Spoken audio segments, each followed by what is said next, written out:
ओम नमो भगवते वासुदेवाय। आदि शंकराचार्य ने कहा था कि धर्म ग्रंथ हमारे नेत्र हैं और धर्म ग्रंथ किस तरह से मनुष्य की आंखों को खोलते हैं, यह उपदेश बड़ा ही कल्याणकारी उपदेश है, बड़ा दुर्लभ उपदेश है। एक बार जरूर सुनना। आदि शंकराचार्य का यह उपदेश बड़े ही एक दुर्लभ ग्रंथ से हमें प्राप्त हुआ, जो कि आज लगभग विलुप्त स्थिति में है। सुनिए, मनुष्यों के कल्याणार्थ उपदेश अति दुर्लभ है।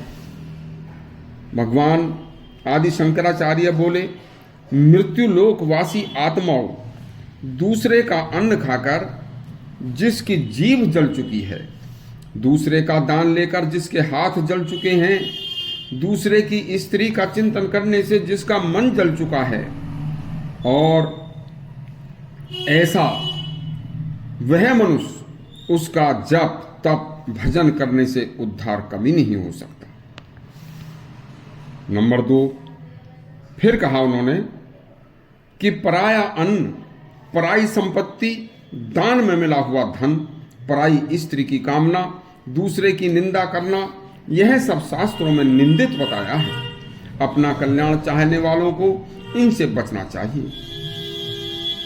तीसरे नंबर पर बताया है कि सद्गुणी आभूषणों से विभूषित संत पुरुष, सतपुरुष जहां निवास करते हों, वह सज्जन पुरुषों का स्थान एक मनोहर मंगलमय तपोवन व तीर्थ की तरह हो जाता है। ऐसी जगह पर अपना निवास स्थान बनाना चाहिए। चौथे नंबर पर उन्होंने बताया है कि उचित दान का फल इस लोक में यश फैलाता है और मृत्यु के बाद उत्तम लोक की प्राप्ति कराता है। इसलिए दान के पात्र दीनहीन जनों को तथा अच्छे कार्यों में धन का अवश्य दान करना चाहिए। ऐसा करना कल्याणकारी होता है। नंबर 5 पर उन्होंने कहा कि संसार में बार बार जन्म और बार बार मृत्यु तथा हर बार बुढ़ापा वृद्धावस्था के दुखों को देखकर देखिए मनुष्य की आंखें खुल जानी चाहिए और उसे अपनी मुक्ति के लिए प्रयत्न करना चाहिए। और यह सब कार्य सत कर्मों से संभव है। इसका प्रयत्न करके तो देखो। नंबर 6 पर उन्होंने बताया कि जो सत्पुरुष होते हैं वे स्वभाव से सदा सबका उपकार और हित ही चाहते हैं और हित ही करते हैं। वह कभी दुष्टों का भी बुरा नहीं करते। सत्पुरुषों का उदय दुष्ट और नीच प्रकृति के मनुष्यों के लिए कष्टप्रद होता है। नंबर 7 पर बोले, मनुष्य की समृद्धि के समय उसके पास भीड़ लग जाती है, लेकिन जब विपत्ति आती है तो विपत्ति के समय केवल कोई सत्पुरुष ही साथ देता है। ऐसा सब समाज में देखने को मिलता है। नंबर 8 पर शंकराचार्य बोले, फल लगने से वृक्ष झुक जाता है, जल भरा हुआ बादल भी झुक जाता है। सज्जन सत्पुरुष धन मिलने से और ज्यादा नम्र और सज्जन हो जाता है। यह कालिदास का कथन अभिज्ञान शाकुंतलम में आया है और इसे समझो और इसे अपनाओ। यह अति कल्याणकारी है।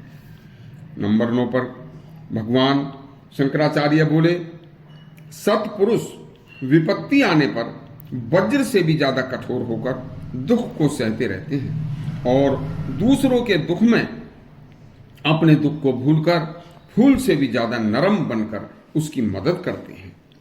नंबर 10 पर भगवान बोले कि दुरात्मा दुष्ट व्यक्ति का धन भी दुखदाई होता है और सत्पुरुष की विपत्ति भी अंत में सुख देती है। नंबर 11 पर बोले कि सत्पुरुष को बिना विचार किए, बिना विवेक खोए कोई कार्य नहीं करना चाहिए, क्योंकि विवेकहीन कार्य, अविवेक से किया हुआ कोई भी कार्य विपत्तियों का घर होता है। अच्छी तरह से सोच विचार कर विवेक पूर्ण किया हुआ कार्य जो करता है तो उसके पीछे धन संपत्ति सुख स्वयं उसका वर्ण करते हैं, उसके पीछे दौड़ते हैं। ऐसा शास्त्रों में लेख है। देखिए, एक कहावत है कि नारायण बिन बोध के पंडित पशु समान, तासों अति मूर्ख भला जो सुमरे भगवान। यह शास्त्रोक्त संतवाणी यदि आपको अच्छी लगी हो तो हमारा चैनल सब्सक्राइब करें और घंटी दबाएं। धन्यवाद। ऐसे ही किसी अच्छे प्रसंग के साथ फिर कल मिलेंगे।